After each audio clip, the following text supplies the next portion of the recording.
Hello, ladies and gentlemen. This is Jeff Rains coming to you again with Foundation of Civilization. I want to address something today that has it's really been highlighted because this week we had an election, and Donald Trump was chosen to be the next president, again to be the next president of the United States. Uh, I want to address how the media has covered this. And it's actually a huge reflection of how the media has covered a lot of things over the past few years and how they have done a very poor job. Now, a few weeks ago, um, actually, it was on the October 28th, Jeff Bezos stepped in to stop the editors of Washington Post from endorsing a candidate. And I think what he had to say for the editors is highly informative. Now, Jeff Bezos owns Washington Post. He also owns Amazon, and uh, he just made it his prerogative and said, "No, we're not going to do this." He forewarned people, and he started off by noting that in annual public surveys about trust and reputation, journalists and the media have regularly fallen near the bottom, often just above Congress. But this year's Gallup poll, we have managed to fall below Congress. That takes some hard work to get below Congress. Very few people appreciate anything that Congress is doing. Uh, Bezos goes on to say that our profession is now the least trusted of all. Something we are doing is clearly not working. A couple paragraphs down there, he says, we must be accurate. We must be believed to be accurate. It is a bitter pill to swallow, but we are failing on the second requirement. Most people believe the media is biased. Anyone who doesn't see this is paying scant attention to reality, and those who fight reality lose. Reality is an undefeated champion. It would be easy to blame others for our long and continuing fall in credibility and therefore decline in impact. But a victim mentality will not help. Complaining is not a strategy. We must work harder to control what we can control to increase our credibility. Now, Mr. Bezos went on and noted that previously editors refused to endorse a candidate because it gave them a perception of bias. Uh, well, you want to talk about bias in media? Some research has shown that for the Harris campaign, 78% of her coverage was positive, while only 15% of Trump's coverage was positive. Now, I know some of you want to just cite how horrible of a person Mr. Trump is, and look at all the things that have been going on around him. Okay, but over half the country decided he was the guy they wanted as the president. You need to reconcile yourself with the fact that many people just did not see things the same way you did. But how did the mainstream legacy media respond to the downward trend in trust? They try to tell people not to believe that their food costs more, or that their housing costs have gone up, requiring 90% more in income just to afford the same home. They try to tell people crime is not rising and cite new FBI statistics. What the media does not tell you is that those statistics are highly inaccurate. Many cities have stopped providing data to the FBI, so the FBI makes up the numbers to make the crime statistics look good. And when people dig into the real numbers, we find crime is rising significantly. In the midst of these crime stats, they want you to forget that local Democrat politicians were cutting funding from police departments. Incredibly, they want you to think that more police will cause more crime. They also tell us not to remember that the economy was working well for most Americans under Trump in his first term, and the world was relatively peaceful. No, no, it was all chaos and disorder, and they point to the riots that broke out, but they fail to tell you that those riots, the riots of 2020, because of the death of George Floyd, they fail to tell you that those riots were fostered by leftist organizations. They want you to think that somehow or another Trump was involved in those riots. Well, people do remember what it was like. They remember who it was who cut police forces and who it was who stabilized our economy and who it was who prodded NATO into funding their military at the correct or at the agreed upon rates, and who it was who eliminated ISIS despite the experts telling us that ISIS would be around for decades. I've lost count how often the media has pronounced something uh, only to find out that it wasn't true. Their predictions fail to materialize, and the policies they defend cause more chaos. This has come to a point in the Joe Biden and Kamala Harris campaigns. In 2020, the elites in politics, bureaucracy, and media combined to cover up Chinese payments to the Biden family that are documented in Hunter Biden's laptop. This is the very same laptop that was used in court recently uh, for cases prosecuting Hunter Biden.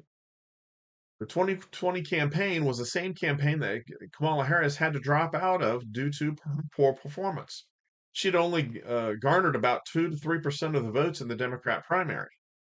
Joe was also doing very poorly. And it was known behind the scenes by many that Joe's health was declining.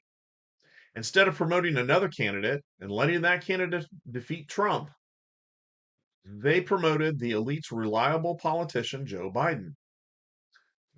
Why take a chance on a new face who will not push your radical agenda? When it came time to choose a running mate, Joe Biden selected the previously unpopular Kamala Harris. Now, over the past 4 years, they have pushed a number of radical policies, the worst of which was opening up our borders to anyone and everyone to cross it, no matter what their background was. Most of these people came here because they wanted a better life and they wanted to contribute to what is the United States. They they went and they found the stability in the United States. They recognized the stability in the United States. Many others, though, in fact, a lot of them, we don't even know who they are. There's an estimated 1.7 million gotaways, people that we that didn't check in. And what kind of people are not going to check in with when our border is so wide open and you're given all kinds of opportunities, a free flight to wherever you want to go? Uh, many m- many people who've crossed our borders have criminal backgrounds. Venezuela, it was documented that they emptied their jails with the condition that those people came here.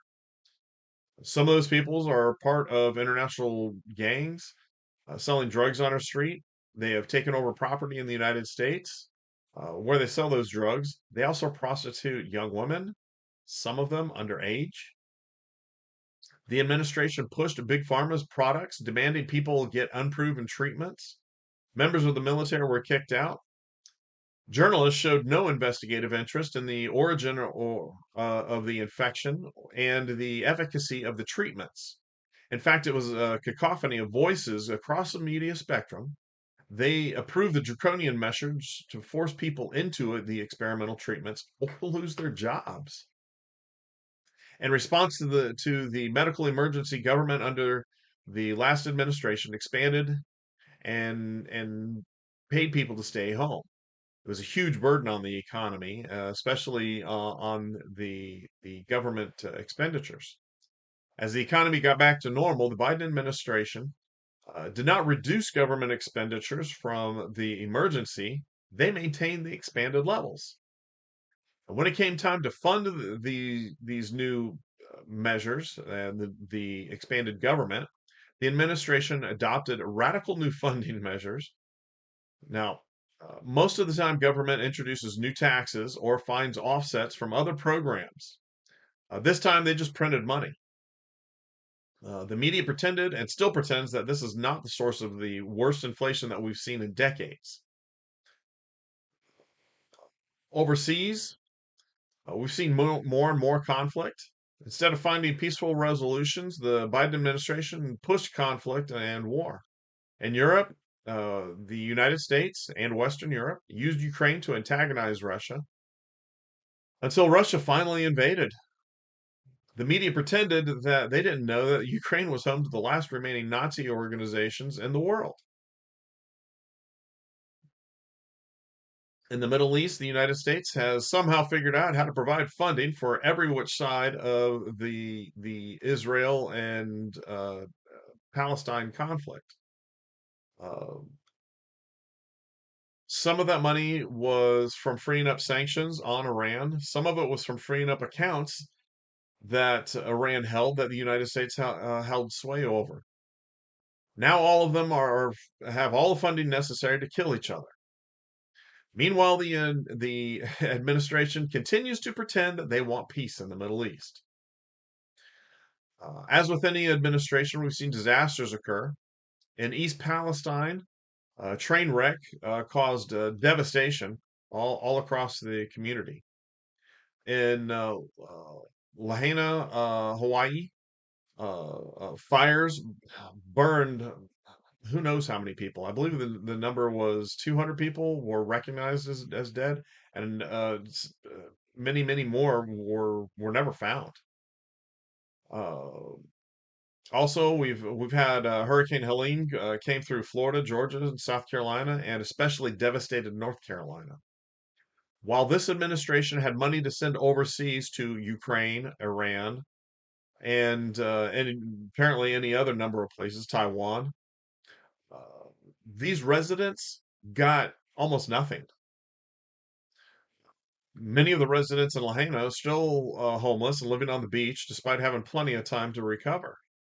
The government just doesn't have the money, doesn't seem to have the money or have the dedication to provide them the funding they need to recover their homes or to at least partially recover their homes. Who knows whether they'll ever be able to recover their lives. North Carolina is still digging out of the disaster, and the full extent of the damage will probably never be known. Many people will likely never be recovered. Let me reemphasize, we have billions of dollars to send overseas, but hardly anything for U.S. residents. After watching all of these things unfold for years, many people in the U.S. had enough. Of course, loyalists will never be swayed, but those in the middle were not going to continue with these policies. As the new political season unfolded, the Democrats a new opportunity to promote another politician and push another decade of Democrat policies. Joe's cognitive decline was not getting any better. In fact, it was getting much worse. And they all knew. Many in the media knew, but they covered it up. Uh, they could they could have asked Joe to step aside and retire with dignity, ushering in a new wave of Democrat leadership. If the nomination process had gone through, the media could have offered new faces like Gavin Newsom of California, Josh Shapiro of Pennsylvania, or Mark Kelly of Arizona. But the elites would not have it. They, with their allies in the media, shoved all of them aside and foisted Joe on the public again. They wanted the dedication that Joe provided to oppress the masses. Finally, during Joe's debate with Trump, it was too clear that Joe was not healthy enough to continue to run the country. In fact, many people are questioning who's running the country right now. The public finally had enough, saw how bad off he was, and the media could not cover it up anymore. Instead of having some semblance of primary to find a new candidate, they promoted Kamala. The vice president who could not garner 2 to 3% of the Democrat vote on her own before and had been one of the most unpopular candidates in history was going to be the nominee. Again, they could have had a fresh face that didn't have the baggage of the administration, but no, the elites wanted the loyalty that she showed. Her image was reformed. She was promoted as the Democratic nominee. In fact, I think a nominee like Mark Kelly, with his background, would have likely won this campaign for the Democrats. So, did the Harris campaign highlight the benefits they offered the public? Well, they tried. Too many people remember that food and housing cost too much. Uh, they refused to accept that Harris would do anything different to fix things. So instead of focusing on what they can do to help people, they called their opponents fascist, misogynist, Hitler. They likened Trump's rally in Madison Square Garden to the Nazi rally there in 1939, completely ignoring the fact that it was the very same location in 1992 where they nominated Democrat icon Bill Clinton to be the presidential nominee. Wow. The internet has opened up opportunities for people to listen to obscure analysts making videos out of their basements. So far after this election, media opinion is not that they misread the people, but that the people are too stupid to understand what they are saying. If the media plans on having influence in the future, they're going to have to do some soul searching, figure out how to connect with the average person instead of talking down to them. Mainstream media does not have hold on public opinion anymore. Will they do some soul searching and find better ways to connect with their viewers? Unlikely. I remember during the last administration, CNN spent 90% of their time attacking the president with little or no real data to support their attacks. Most of the reports were opinion pieces about what might have happened and what might be the result. The station was just absolutely unwatchable. I could not I could not tolerate more than a minute or two of it. It was like there was nothing else happening in the world. They weren't worried about any of the disasters that were going on or how the economy was going up or going down. They just wanted to launch personal attacks. And already now, within hours, the absolute destruction of the Harris campaign, uh, after the absolute destruction of the Harris campaign, many are denigrating people for expressing their opinion. They're continuing on with the idea that people are still just too stupid to understand how the media is trying to help them. That's fine with me. People are coming to new news sources and getting unbiased opinions and much better information. The internet offers huge opportunities. No one has to put up with the psychological operations that the legacy media continues to foist on the people. This is just another sign of how things are changing in the world. People have figured out what's going on. People in Russia and in China, they recognize that their news is completely fake. And they have figured out how to read between the lines of what is being presented so they can try to figure out what's really going on. I encourage you to take the time to look and read between the lines and do a little bit of digging, scratch beyond the surface to find out what is really happening. In fact, there's a movie recently. One of the lines I really like in there is uh, the the guy the guy says, "You've got to read beyond page one. We have to read beyond page one." And I hope that you guys are preparing and recognizing how to get good information, and you recognize the changes that are happening in the world, and that you're preparing mentally, physically, spiritually, and emotionally for these changes. Again, this is Jeff Rains with Foundation of Civilization. Much love to everybody, and I hope that y'all are doing well and you will be ready for what happens in the near future. Thanks again. Have a wonderful day.